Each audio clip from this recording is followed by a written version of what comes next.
Hello, my friends, and welcome back.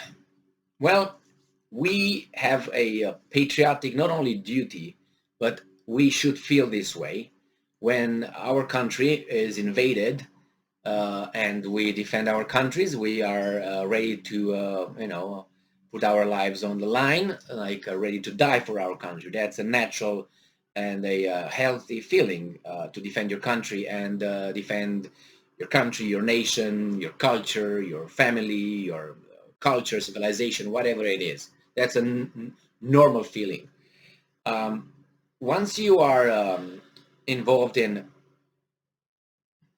this kind of scuffles and you're involved in a war, that means you're ready to risk your life. So let's say you're captured. When you're captured, again, would be a natural feeling to help your fellow, co-fighters, that fought along way with you, alongside with you. So in this case, if you would be captured and you have some wounded soldiers, co-nationals, you would try to help them as much as you can. If that would be a shortage of blood for transfusions and so on, then I would uh, definitely do it on my own decision, and I would donate blood. It is immoral and immoral to be required and compelled, mandated to donate blood, even for your own fellow, connationals here. So that's by the definition, it should be my own decision, not be compelled and mandated or forced. Yeah, you could look, like a shitty person, but it's still your, it's your body, it's your life, and you would, um, you have the choice, and only you have the choice to donate or not donate blood. It shouldn't be an arbiter somewhere else, I don't know, a control organisms that's going to tell you you got to do this. Moreover, it would be even worse if you would be in the same circumstance, but you are compelled or forced or mandated to donate your blood to the invaders' army's wounded fighters, military. So in this case, let's say I'm a Ukrainian captured, and I would be forced to give blood to a Russian attacker, military, whatever. Now, I can do that for moral reasons, for my personal.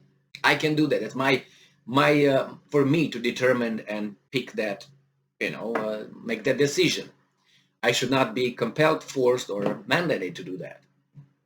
That's my thing. The problem is, as I said, with forcing, being forced to do that. That is a no-no. Um, I have here an article from republicworld.com from April 24th, 2022, and it says that Russia mauls forcing captured Ukrainian military to donate blood to wounded invaders.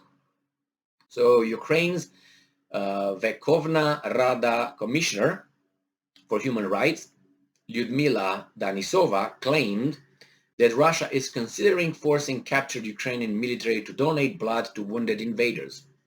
And I'm quoting, the Russian State Duma, the parliament, is proposing to force captured Ukrainian servicemen to donate blood for the wounded occupiers / Russians and their supporters. This fact testifies to the analogy of the atrocities of the Nazis in the concentration camps during the Second World War, she stated. I wouldn't go that far with comparing this kind of situation, circumstance with concentration camps. Now, obviously, if you suck someone dry of his blood and you give it to someone else, now that to that extreme, yes, I would have no problem, on comparing it with atrocities that occurred in the history.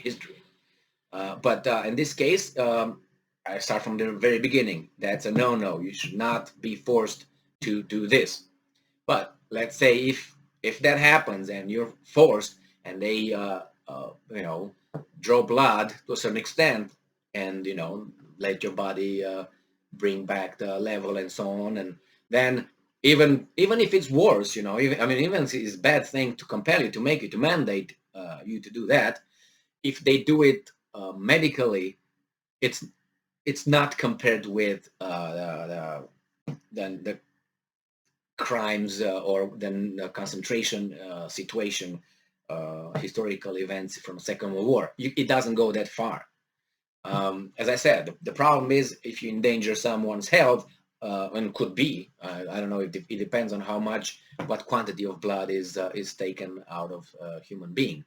But the whole principle is a very dangerous idea.